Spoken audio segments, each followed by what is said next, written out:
How to find hidden apps on iPhone. Hello guys, this is Atticus and welcome back to another tutorial video.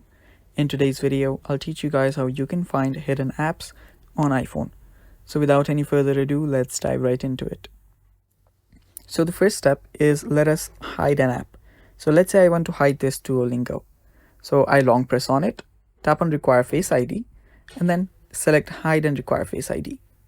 So what this does is that this removes it from the app library and it's not shown even after you search for it. So as you can see, it's not shown there. So the way we can find this is by swiping all the way to the right, and there you will find this app library section. Under app library, if you search for it, again, you won't find the app.